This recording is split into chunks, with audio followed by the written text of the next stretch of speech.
Je viens à l'instant de m'entretenir avec le président Steinmeier au téléphone pour lui exprimer ma profonde gratitude pour les bons offices de l'Allemagne et notre coopération fructueuse depuis plusieurs mois sur le dossier de la libération de notre compatriote Boualem Sansal. Nous avons travaillé en transparence avec nos amis allemands comme tiers de confiance et je remercie sincèrement le président Steinmeier de s'être rendu disponible.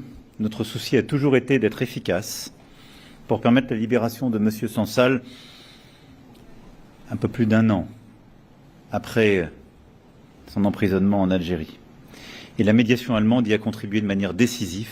De manière décisive et pas décisif. Ça valait bien la peine de se taper la prof de lettres. À Toulouse, Emmanuel Macron était tout en retenue pour annoncer la libération de l'écrivain de nationalité algérienne et française Boualem Sansal. Le chef de l'État n'est pas parvenu à cacher une certaine gêne alors qu'il a tenté d'alterner fermeté et soumission avec Alger sans jamais rien obtenir. Cette libération répond en revanche directement à la demande du président allemand Frank-Walter Steinmeier, formulée lundi 10 novembre. En quelques heures, Berlin a fait ce que Paris n'a pas su faire en un an. Seulement 7 heures après l'annonce, un avion militaire allemand a rapatrié Sansal d'Alger vers Berlin, où il a atterri vers 21h. Le chef d'État allemand a d'ailleurs invoqué ses liens personnels avec le président Tebboune, soigné en Allemagne en 2020-2021 pour le Covid-19. L'Algérie n'étant pas assez développée pour soigner un septuagénaire d'une grippe.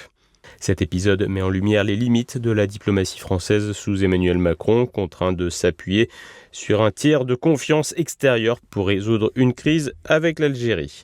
L'ambassadeur français en Algérie, Stéphane Romater, appelé à Paris en avril 2025, a admis que cette affaire a cassé le dialogue entre les deux pays, rompant même les canaux de coopération sécuritaire contre le terrorisme.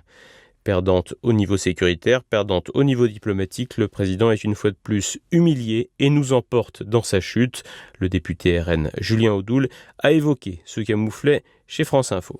Mais pour le coup, c'est un camouflet puisque depuis le début de cette crise, le gouvernement français était incapable d'engager un rapport de force et de faire libérer un compatriote. Nous sommes la 7e puissance du monde. On s'est fait dicter notre conduite par la 67e puissance du monde. Mais en fait, ils ne comprennent que le rapport de force. On a toujours été dans le dialogue. On a toujours été dans la réponse graduée. On a toujours été dans les courbettes et dans la soumission. Voilà le résultat.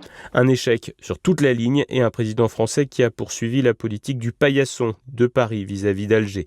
À gauche et au centre, c'est la politique menée durant quelques mois par Bruno Retailleau qui est pointée du doigt car jugée trop intransigeante avec Alger. Un bouc émissaire bien opportun alors qu'Emmanuel Macron aurait pu refuser sa nomination.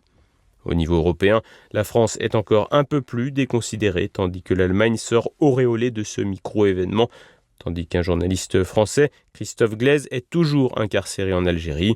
Son appel est prévu le 3 décembre et la libération de Boualem Sansal donne un motif d'espoir pour celui-ci. Cette affaire Sansal est un condensé du déclin français, de la perte de puissance au casse-tête des binationaux, en passant par un narratif historique contemporain réécrit par le FLN et les porteurs de valises. Empêtré dans un conflit larvé avec l'Algérie, incapable d'être craint par ses voisins et donc d'être respecté, Paris est relégué au second plan, obligé de se contenter d'une victoire obtenue par procuration.